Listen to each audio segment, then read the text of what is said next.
Setelah itu Yesus di taman Getsemani, dan di situ kalau kita melihat ya, Yesus mengalami yang disebut dengan a great deal of psychological stress sebelum dia disalibkan.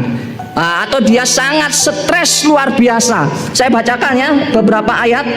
Di situ dikatakan ayat 39, ayat yang pasal yang ke-26 disebutkan gini. Ya Bapakku, jikalau sekiranya mungkin, biarlah cawan ini lalu daripadaku, tetapi janganlah seperti yang ku kehendaki, melainkan seperti yang Engkau kehendaki. Kemudian ayat 38 saya bacakan.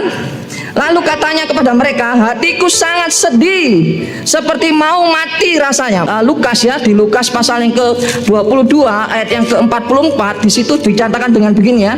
Saya bacakan ayat 44. Ia sangat ketakutan dan makin bersungguh-sungguh berdoa, peluhnya menjadi seperti titik-titik darah yang bertetesan ke tanah.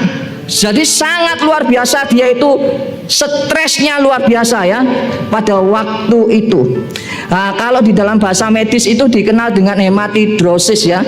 Hematidrosis ini adalah suatu pembuluh darah. Di situ ada pembuluh darah kapiler.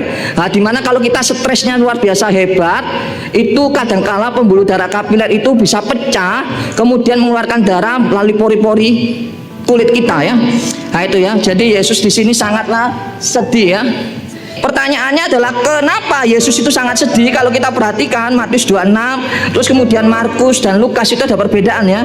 Kalau di Matius itu ada sedih dan gentar, sedangkan kalau di Markus itu ayat 14 ayat 33 ya, takut dan gentar, sedangkan kalau di bagian Lukas itu sangat ketakutan.